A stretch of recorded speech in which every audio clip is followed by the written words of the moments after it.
We design algorithms and we design applications using a lot of mathematics.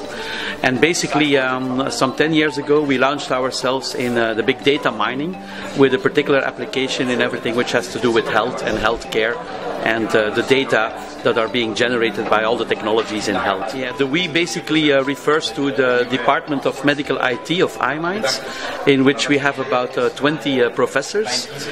We are a virtual department, so we are covering several universities in Flanders.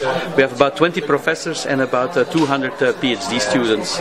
And I myself, I'm leading a research group of about 40 people.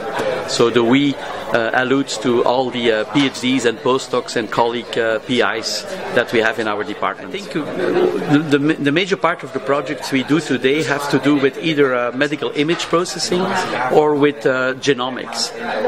Medical image processing, you have to know that in an hospital, patients are being scanned by all kinds of machines, all kinds of scanners, and all these scanners, they deliver a lot of images. And so these images are very instructive for a doctor. But of course, if you want to do some diagnosis based on images, then maybe the human eye is not sufficient enough.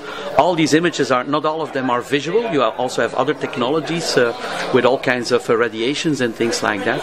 And so we develop algorithms that help a doctor analyze these images to come to a certain diagnosis. It's not the engineers that make the diagnosis. That's why we call these systems decision support systems. So they support the medical diagnosis, which is ultimately made by a doctor.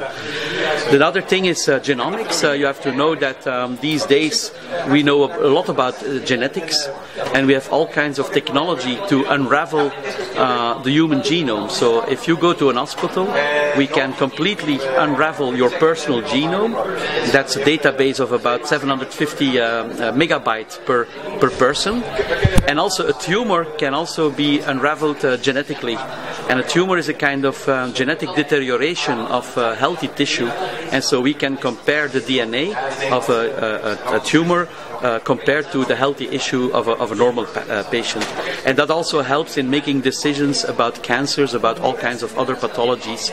And we designed the software to do that. I think it has a big impact because you have to realize that the hospitals become more and more of a technological environment. You have lots of measurement equipment, lots of automation in an hospital, and so on and so forth. And so sometimes we say that the whole healthcare system is overwhelmed these days by a tsunami of data.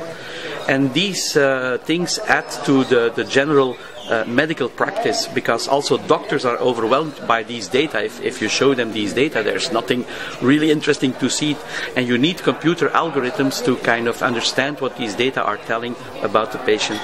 I think in Flanders we have a very good advantage, or very important advantage, that is the proximity of the departments and the research group of iMinds with respect to our academic hospitals.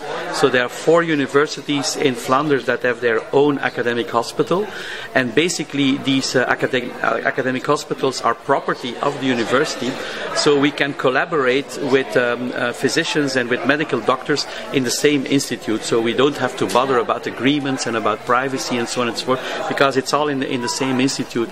And that's definitely a kind of competitive advantage that we have with respect, for instance, to companies like Microsoft, who do not have a direct access to patient data and to physicians and so on.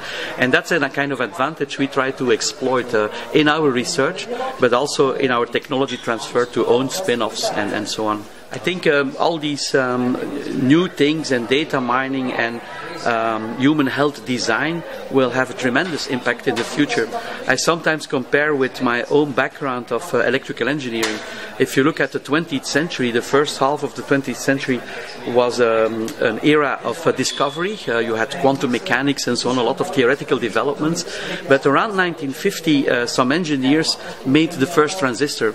And the whole information technology era is based on transistors, the computers we have and so on and so forth. We design very complicated IT-based systems. And I think the 21st century will have the same type of evolution. The first half, which is going on now, we are still in a kind of analysis phase. We try to understand life, we try to understand diseases, we try to understand cancers and so on. But I think from the second half of this century on, that we will also design life, in the sense that we will also manipulate and modify living beings so as to improve their health.